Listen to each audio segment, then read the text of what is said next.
welcome to this week's episode of Talk News TV, Herman Tiu Laurel edition.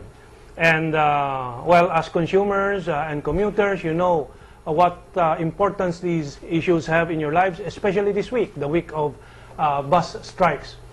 Public transportation is just one of the utilities in our society. But over the past 5 episodes, we've been discussing the mother of all utilities in our lives, and that is power, electricity. But there is a sister to this mother of all utilities, and that is water. Maybe they're twin sisters. And in this series, maybe we've had around 6 episodes on this utilities issues, and because our lives depend on it. And recently, we found a very refreshing development in Congress, and that is news coming out of congressmen, actually maybe 1 or 2 only that we have known so far, standing up for consumer rights. And we're very privileged in this episode to successfully invite one of them, because their schedules are very tight, really. And we're referring to none other than Congressperson Bernadette Herrera D, who has stood up in Congress to come out with a resolution calling for an investigation of our water utilities services. And a lot of issues were dug up in the process.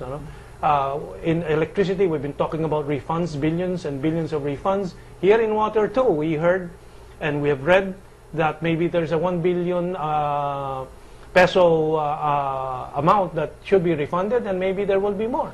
But more important than that are the examinations of the underlying conditions, which broke out in the news some weeks ago with the huge bonuses of MWSS. And we get to understand more, as we were discussing off the air before the show started, that there is a moral hazard in the situation, because the MWSS board gets its remuneration from the concessionaires, the private concessionaires. So there's a clear conflict of interest and a morally hazardous situation here. To help us understand all these is the congressperson herself, who has been at the cutting edge of breaking open these leaking pipes, and that is none other than Congressperson Bernadette Herrera D. And with us also to help look into the different aspects is our columnist from Opinion, Mr. Junia.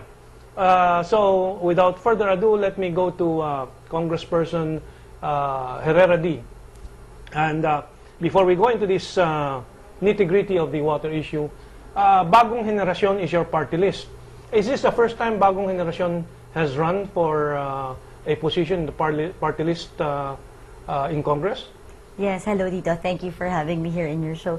Yes, it is the first time that Bagong Henerasyon ran as a party list. We just accredited it last year. We got our accreditation in January, so it's really very new to That us is a very fantastic feat. We have seen other party list efforts that repeatedly file their petition to join in the election, and some of the long-standing groups like San Lakas, for example, has actually faded out. And how did you manage this spectacular feat of running for the first time and winning a seat immediately? Well, the track record of the foundation runs back to 2001. It's a foundation that we put up in 2001. It started as an NGO, then we put up a foundation, and then in 2010, made it a party list. So we have been giving out scholarships on a lot of education and livelihood courses ever since, not just in Quezon City, but in nearby provinces, and nearby towns, and nearby cities. But of course, the bulk is in Quezon City.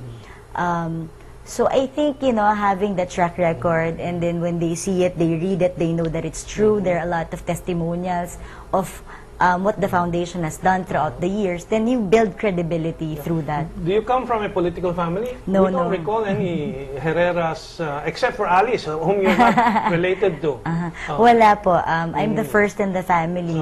Siguro yung pinaka-link lang namin was the very first appointed mayor of Manila in one. So that And was who such was that? Arsenio Cruz Herrera. So, do you know that? That's the first appointed mayor, so that was 1901. So after 100 years, I came out. None of us was around yet. Oh, but, So, well, no, yeah. no really political. It's just that I was very, I wanted to serve in our barangay. My dad found out about it, and he was surprised that I was interested in politics. It was providential that when we sought the advice of the former president, Cory Aquino, who was our neighbor in Times Street, okay. then she looked at my resume and said, "Why not?" Run for councilor first. Yes, run for councilor. So she called Congressman Belmonte then, who was running for mayor, and asked him to make me part of the team. Okay. So that was just providential, really, and that was 2 months away from elections in 2001. And your background in university is not at all about politics, it's economics. Yes, I took my undergraduate business economics, and then my master's is in finance. Oh, so Both in the one of University these of the days we can Philippines. talk about the currency war that is raging now and what the country should do. That would be an interesting discussion. But so now let's focus on the water issue. What prompted you to look into this water sector? Well, the first was during the SONA. We all heard the president when he said that MWSS is this. And then parang after a few days, parang walang nangyari. So, I told myself, hindi siguro pwedeng ganon, because if it is one of the priorities of the president and no one was looking into it. So, I started looking into it, and then there I realized that there's still so much more than just the bonuses that has to be focused on. There are a lot worse issues that you have to deal with. Because, bonuses, for me, it's okay as long as the company is doing well. That's right. Yeah. I don't mind having GOCCs have so much bonuses if the companies are doing well. But in this case, it's on the verge of bankruptcy, a lot of loans, and yet most of their income comes from the concessionaires. The income from those concessionaires comes from us. Yeah. And that really led me to really investigate it. So immediately, I filed a resolution urging the president to form a task force to take over MWSS. Because if the present board will be the one to continuously be present in the board, then how can they do anything about it when they are still fighting out about their bonuses, maraming investigations sa kanila? After I filed that resolution, nothing happened. So I told myself, then I guess I'll just make the investigation myself. Okay. I'll ask Butch if he has any questions at this time, or are you going to wait for the issue of electricity, Butch? Well, let me just say that, first, Mentong, I'm happy to be back again so soon, no? But let me just say that we're energized in the power sector, that we have members of the House like Congresswoman B.H. Just here. call me BH. BH, okay. BH, who I think can be very helpful for us in terms of addressing our concerns in the lower house. No, I do realize that these are twin issues that have to be addressed with twin efforts. But from the power sector, we have tried it at the ERC. We are in the process of so much litigation in different courts, and I think it is really high time that we do this, bring this to the doors of Congress, and look at the policies and look at the laws that have been the fundamental basis of all these things that we see as problems in the industry. But I think it terrifies me. It raises goose pimples to realize that previous Congresses approved such a scheme where the regulator would be funded by the concessionaires. I think the problem is the concession agreement never passed through Congress. It was a concession agreement between really the MWSS and then the two concessionaires. So Congress did not have a say in it. That's why during the investigation, we were saying, teka lang, I think we have to approve that, especially now that the concession agreement was extended even before the expiration for another 15 years. 15 years. And which is terrible, really. And then with that setup, we will really go down the drain. Especially, we realized that the regulatory office of the water sector is right under the board of directors who receive their remuneration from the concessionaires. And the one who appoints the RO are the board of So directors. there are fundamental questions of principle. Are they now public servants or private employees if the remuneration comes from the private sector? Exactly. That's That's why that was the topic in during the course of the investigation. You were telling them that's not possible. Can you prove to us that you are independent-minded despite the fact that... And then they just said, we're just recommendatory. Our recommendations can be overturned by the board of directors. Oh, MWSN. Yes. Oh. Who receives their salary from So the it's concessions? MWSS RO, regulatory office. That's Yes. a separate office. It's MWSS, then there's a corporate office, and then there's the regulatory office. But all their remunerations come from... And none the from concessions. government? None. Yeah. But aren't there other agencies or structures there, like the Water Resources Board and a rate-setting agency? Is the RO the rate-setting agency for water? It is the only for MWSS. That's a difficult thing with water. For every, it's different. And the MWRB is for the other The ones water covered by districts. local waters. Irrigation Yes, and so on. other. That's why there's still a contention that MWSS should still pass to MWRB. It's still in the courts right now because dapat before you approve the rate, it has to pass through MWRB as the regulatory. Yes. Really, but That's what I thought. yes, but they're saying that they're independent because of the concession agreement Wow. that was signed into. So Well- in effect, the concession agreement now stands superior to whatever is the legislated setup.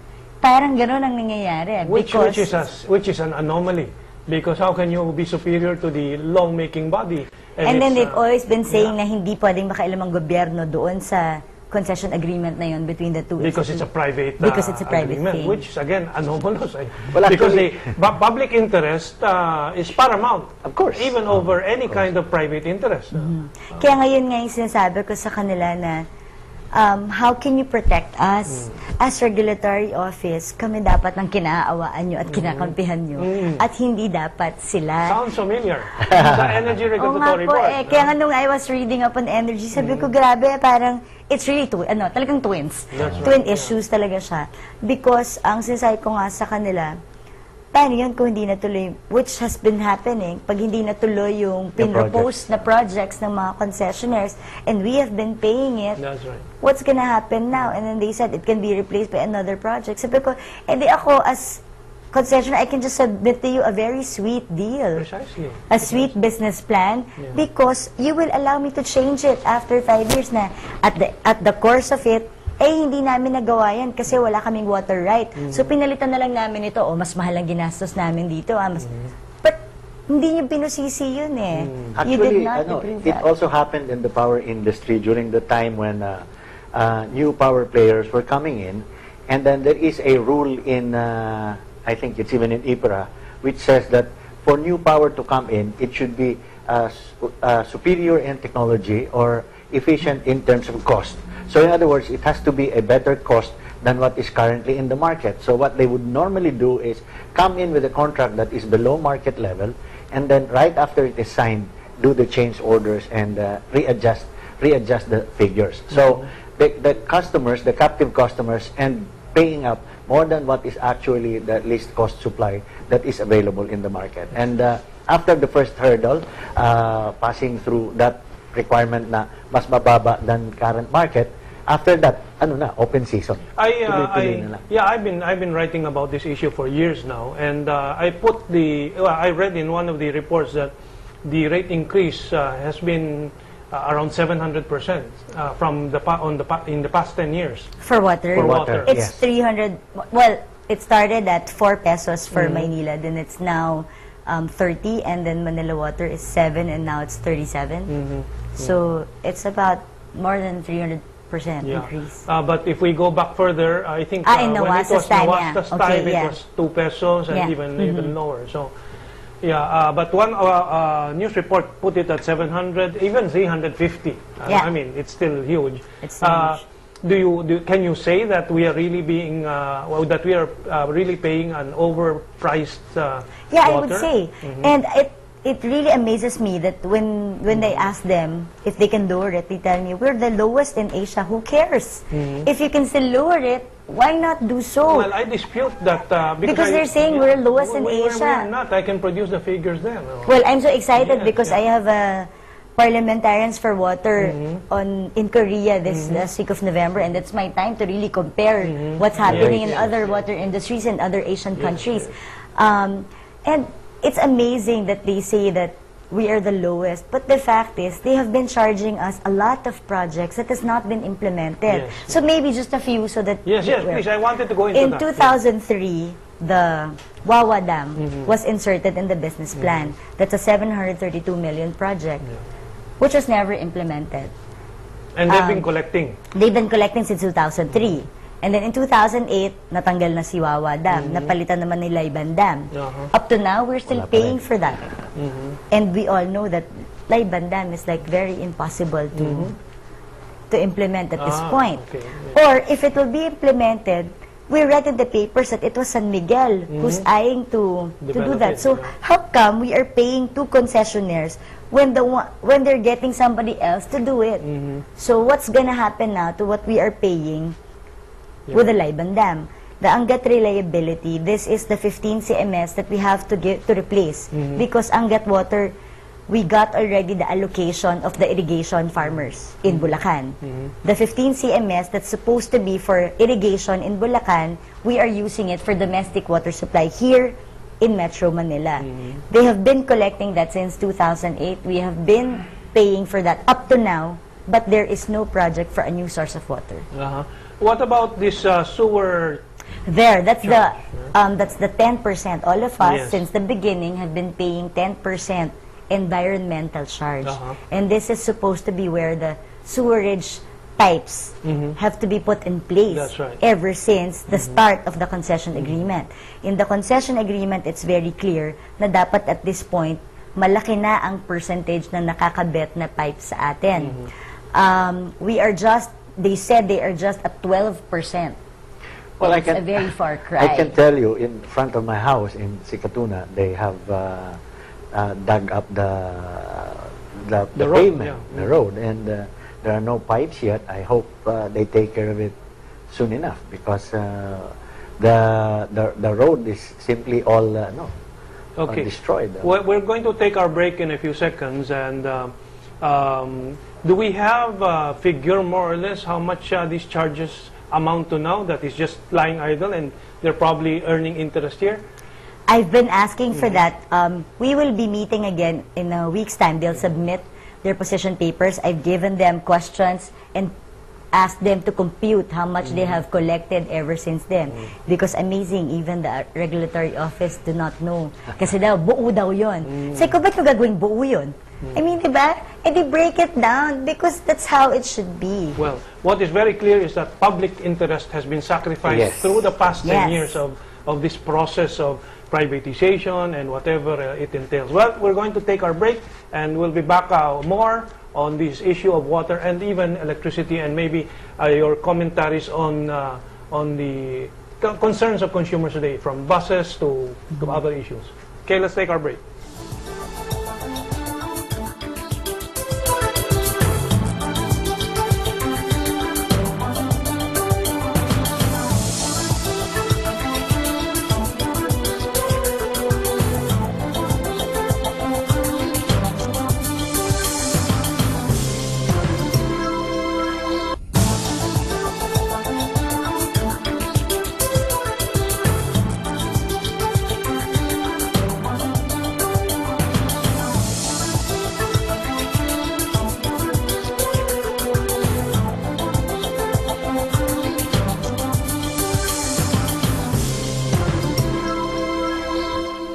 Welcome back to the second half of Talk News TV, Politics Today, Herman T. Laurel edition. And it has been a very lively discussion, and I hope we are enlightening the audience, not only in electricity, as we have had in the past 5 episodes, now water, and the same old mantra of overcharging, of we haven't discussed this capex in water, capital expenditure We haven't discussed the tax holidays that I've been monitoring for 10 years, which amount to billions. Some of the years it would be 600 million, 800 million. And so the question arises in my mind now, as in electricity, it is in water. If we're the ones really putting the bill for all their investment, why did we privatize it in the first place and give profit to them instead of keeping it public so that the rates can be kept low and there is no profit motive except the service motive in this sector? Sometimes, you know, with studying this, Yeah. sometimes I get to see that it's good. It has been an income generating for a lot of companies, which shouldn't be, because it's utilities. You enter into this for corporate social responsibility because it was privatized because we feel that they could run it efficiently. So we should have put a cap on their earnings, because it would, if you don't put a cap on it, then they're businessmen. That's I mean, right. kami, we have businesses. So ang daddy ko businessman. So bottom line, you're always looking at the bottom line That's figure. right. That's right. So kung magka-privatize ka at hindi mo lagyan ng cap, kawawa talaga. Kawawa tayo because at the end of the day, we will shoulder everything. Well, the RORB in return on rate base in the power sector has been raised from 8% decades ago to 12% in the past 10 years, and now to 15.8, 15.5%. What justifies the increase in this? I don't know sa water how it has been moving, this allowable profit for the water utilities. Wala po eh. I think Hindi anything malinaw. goes sa kanila eh. Anything goes. Anything goes sa kanila. Malaki po ang rate nila. Actually, kinontest na yan na dapat they have a cap on their rate of return. But their contention is that they're not public utilities, so private sila. Kaya hindi because pwede. the 12% cap actually is a cap on public utilities. utilities. In fact, I think it's part of the Public Service Act. That's where the 12% is set. And even in Supreme Court decisions, they have been consistent in saying that public utilities are capped ang profitability nila at 12%. But talking about yung sinasabi ni Congresswoman kanina na profit cap and rate cap, actually, dito sa bagong finormulate sa power industry, yung performance-based rate Wala na setting, rin cap. mayroon dapat yung cap because the distinctive characteristic dapat ng efficiency-based rate setting is putting a price cap or a profitability cap. Ang problema lang, yung concept ng cap is masyadong moving, no? From year to year, makikita mo that consistently, if the filing is over a 4-year period, consistently over those 4 years, taas ng taas yung kuryente, yung rate. And then, recently, sinabi nga ng Meralco, their profitability soared by 61% the first three quarters compared to last year. So, pag sinasabi nga namin, pagtabihin mo yung dalawa, the rate behavior and then the profitability ng mga utility, obviously there is no cap or no ceiling to talk about. That is why, between policy and implementation, kailangan talaga tingnan ng maigi. Because when IPERA was adopted in 2001, there is a general provision that says ERC can adopt a rate-setting methodology that will yield a just and reasonable return for the utility and a just rate for the consumer, just and reasonable Well, rate this is a very for the timely consumer. point to make. The Supreme Court comment on this issue of profit, how much profit. You remember the Puno Oh, yes. decision? In And, the- I just want to apply that also to water, but it seems the impression I get is there is more data on electricity than in water Yeah, right that's now. very no? true. That's very true. Okay, that's so, Ang problema lang natin, Mentong, the data still has to be translated into real reformative action. We're swimming in a lot of information, but the fixing of the policy, the straightening out of the legislation, the doing the operational or implementation controls, I think we're very much wanting in terms I'm of beginning to see results. the light because there are people like Congressperson BH, okay? Just for the sake of the congressperson, I don't know how to call it. BH. BH. The Puno comment about profit. Well, actually, yung sinasabi ni Mentong na the Puno decision is the one that is the rate refund order in 2003 when the Supreme Court told Meralco and ERC na ang income tax nila is not supposed to be passed on to the consumers or not I to wonder be sa water charged if to they us. pass it on to us, no? Do you know that that Supreme Court decision is specifically said corporate income tax of Meralco has to be paid by the stockholders, but in the PBR that they formulated, in the weighted average cost of capital that they formulated, shortly after the Supreme Court decision, ni-reinstate ng Energy Regulatory Commission yung pass-on ng income tax, in effect, reversing the decision of the Supreme Court. Now, in that decision, mayroon doon sinabi na portion si Justice Puno, adverting to an American decision, na sabi nga niya, just because the utility is not earning enough, that is not an excuse to overcharge. In other words, just because you are not overcharging enough, you should not go ahead and do all those kinds of overcharges that you're doing now. And that brings us to the point na why isn't 8% return on their capital? If it's their capital, actually it's our capital. 8% is not bad when you have a captive market, a repetitive market that buys from you every day, every month, and it's a sure market. it's a sure market. Hindi, alam mo, And it's very sad when you see that Meralco is doing this income and Manila Water is having this income. Maynila, we shouldn't be happy with that. Actually, at the highlight, expense ng captive and that I consumers. will I'll illustrate. I'll highlight that Meralco is now saying and boasting, almost boasting, that their added income now is 11 billion, from 2009 of 7.5 billion. So that is the increasing income. That is also 11 billion less in the pockets of our Filipino families for a happy Christmas. This is a very Because real it all issue. came from us. Yeah, it's all coming from But us. I want to go back to the just and equitable. That is also how they termed it in the concession agreement. I think that the rate should be at the Just and point reasonable. wherein it could be returned the investment at a just and equitable rate. So it has come to a point wherein just and equitable has been very subjective. How No, can- but that is my point precisely in bringing this to Congress, because apparently from that the language and the intention of the law, a lot has been lost in the translation in the different regulators. So it probably means that Congress will have to more closely define what it means by just and reasonable, and then define the straight and narrow for the regulators, so they don't have as much flexibility or leeway that they enjoy right now. I'll refocus on water because this has been brought up to me several times by people like Jim Lopez and so on. You don't know them, but I remember them because they email me and so on. And they say their subdivision negotiate with Manila Water or Maynilad, and then they're required to deposit 24 or 25,000 per household before they would be before pipelines would be installed and so on and so forth. No? The other issue that is brought up to me by former Mayor John Simon, for example, in I think Payatas, Maynila wants to install a large meter. I don't know what they call it, the technical term, and not individual meters.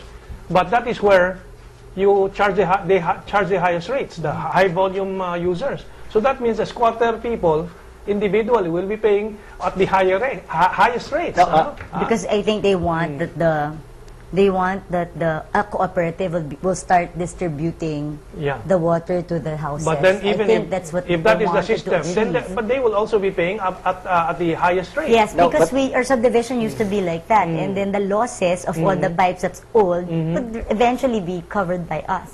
If the system loss will eventually be covered by us. By the So, by the by consumers. Yes, by the whole subdivision, because Okay. if you are under 1 meter, for example, you're That's just 1 right, meter, the that's whole right, subdivision. So all the leakages there will be carried by So all what, the from your point of view, consumers. what is correct? We did it Individual individually. meters? Yeah, that's what a we more did, correct, individually. That's a more No, correct. I just wanted to make a point about the illustration that you made a while ago. That is the problem actually with the averaging. And as you know, in the power industry, and I suppose it's also true in the water industry, averaging has been the monkey on the back of the consumers. Kaya yung naghahanap ka ng individual meters kasi may mga subsidies ng lower consumption. And then as your consumption level increases, your per capita, per unit cost increases. Now, do you realize that under the IPIRA, or the way it's being implemented, while the first I think the first 30, the next 50, and up to 90 kilowatt hours of electricity is subsidized. Do you know where that subsidy comes from? It comes from the higher consumption I can customers. understand Okay. Now the question is, if it is the policy of the state to give that kind of a subsidy as part of a social program of government, why do the other customers have to bear the cost Yeah. of it? I mean, Why not the corporate social responsibility of the That's one. company, right? exactly. And then, pangalawa, it should be on the basis of informed consent of those customers. Are you really sure that those consuming Would 300 want to do kilowatt hours realize and know that they are subsidizing what they call the lifeline subsidy customers? And when Meralco makes their public statements, it makes as if it is their corporate social Exactly. responsibility that they're paying, giving lifeline rates to customers, when in fact consumers at 400, 300, and 200 kilowatt hours are the ones paying that Paying for subsidy. It's grossly unfair, and I think it is deceptive and misleading. Yes. Can I just also Sure, yeah, share sure. our experience with water?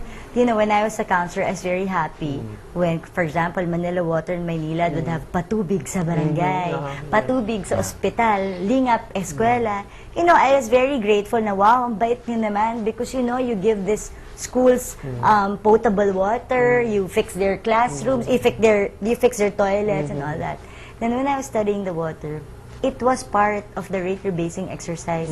It was part of the business plan. You pay for it. So in other words, we are paying for it. And I asked the That's RO, right, that's right. if it is part of the business plan, you mean to tell me when you have approved it, I am paying for that? I was clapping my hand. But ako palang nagbabayad nun together with all of us here in this Yes, room. yes. And they said yes. Yes. And it feels yeah. really bad, you know? Well, On that score, when you expound on the refunds, for example, you have to make sure that similarly in the electricity sector, you have to ask a question: where is this refund coming from? Is it going to come from the cash flow, which means we're paying for our own refund, and not from their equity or from them? Ngayon sinasabi ko nga, if they collect something, like even in power, if they collect something, then the project is not pushed through. Of course, those collections will have interest. Precisely. Because they are businessmen. When you collect something for a certain thing, they don't spend it for others. That's right. I mean, I'm sure we all know that. That's right. Yeah. So it's been there, just earning interest. What And that about- interest, we should also be entitled What about to that. metering in water? Do we pay for the meter? Yes, we have we an do. advance? We do. Yeah, So there's a deposit. there's And a they de- said, the regulatory office said that they contested that and they have refunded that. So I told them, prove nga to us, because I don't recall a moment in Receiving history that we had a refund. They said it was in our bills. I go, can you show it to us? Because I really could not remember a time That's that precisely- water has ever refunded. That's precisely what Mentong is saying. If it is offset in your bill, the likelihood is it is part of the cash flow. If it is part of the cash flow, likelihood is you are refunding yourself. That's the point. But let me just make another comment or observation on the power industry relative to what was said a while ago on programs that we ourselves pay for. You know, the basic premise of the performance-based regulation is efficiency, and one of the factors in efficiency is if a utility does well, he is rewarded. If he does bad, then it is penalized. And in the power industry, PBR, there is such a thing as the general level of performance or general satisfaction level of customers, wherein the power industry is going to be penalized if under certain criteria they do not meet it. I looked at the application of Meralco for this regulatory period, the third regulatory period, and there is a provision of something like 192 million for that kind of a system. In other words, if they are penalized by a customer, we are going to be the ones to pay the penalty for the those falling customers. short of the Wow. standard. Talking about these So, penalties grabe. in the water sector, what about the systems loss? What do you call it there? The loss, water loss? Yeah, water, parang non-revenue non-revenue water. water, Non-revenue NRW. So what's the status now? Is it? I recall when I was writing about this before that they had there was no clear penalty. There's no penalty at all. Even up to now. Even up to now. That's a That was problem. what I was telling the RO. Ano mangyayari? There's no penalty. If they don't follow their business plans, no penalty at all. No, Di, alam mo yung there's ano, none. yung non-revenue water, before they did this little improvements on it, it was really a huge amount and it was quite substantial. But still, yung point nga is walang katapat na penalty or wala silang loss or they don't pay for it. They're actually have been very proud of the fact that they have reduced non-revenue water because all the investments went to fixing other pipes that we have been paying for. That's right. That's right. You know, because they have been diverting the funds that we have been paying for the 10% environmental charge to fix those pipes. But we are paying that to fix our sewerage pipes, right. not the revenue, the water pipes. That's right, that's that could kill their revenues. Yeah. Because it's supposed to be when you put the revenue pipe, you also put the non-revenue, Well, I mean the sewer pipes. Actually, ang dapat dyan, when the concession agreement was made or the concession was given to them, implicit in that are their investments in fixing those pipes. Kaya nga sila bibigyan ng concession to operate it is because they're going to put it in better order, fix it, and run it efficiently. And that they will Yun invest. Yeah, they will invest. Exactly. Yun yung point ng concession. But apparently, as it is turning out, they didn't do it and they're using our own money to pay for the investments that they should have made as the concession. No, I think the loophole is in the fact that, for example, it does not state in the concession agreement, of course, that we should advance payment for these investments because the mere fact that they're concessionaires, they're the ones to advance the investment. But it starts to be fuzzy when the business plan that you submit gets approved by the regulatory office, then they can start collecting it on day one of the start of the approval, of the implementation, of the start of the rate rebasing year. So, it comes from if you approve a business plan that's not been started or there's no possibility of being implemented, that's where it starts to be very disadvantageous to us. But the whole concession agreement, I think that was thought about over and over again. And I go back to the point made in the first half of our discussion that I am Maynilad or Manila Water and I have a business plan submitted to the RO, and I remind them that, well, we can add some bonuses for your Christmas and so on. That's true. Di patay ka na, di ba? That's true. Siyempre, because every time na kikita yung dalawang concessionaires, mas malaki din yung bonuses. That's right. In fact, ang ano nga dyan, what it comes down to is that the concessionaires, laway lang ang kapital niyan. Because actually, Kala ko sasabihin mo, tubong lugaw, marami ka pa ipapasok na ingredients. But actually, kasi ang mangyayari dyan, na-approve na yung CAPEX plan, na-approve yung development plan nila, underlying it is an approved rate. That approved rate is already financeable. Pwede na nilang i-finance yun dahil mayroon ng guarantee ang gobyerno na masisingil nila yun. Exactly. So they don't have to put up money up front. Wala. In addition sa ibinabayad mo in advance because it is collected day one, i-finance nila, so tubo na lang talaga sila. But Mentong, before we leave yung system loss, let me just go to the system loss of power industry. Ang problema sa power industry ngayon, I don't know if you saw it recently, Meralco was saying that their system loss has gone down from 9.5% to 7.8%. The legal cap for system loss under the anti-pilferage, under the IPIRA, is 9.5%. But they said they're better than that because they're 7.8%. But look at the absolute figures, the numbers. It is something like 7.8% of an aggregated amount that includes generation, high voltage transmission, and the distribution system. Remember, Meralco has a franchise only for the distribution system, not the generation and not the high voltage But transmission. they have sister companies. Besides, high voltage transmission, when they charge us separately, already has their own system loss that is embedded in that.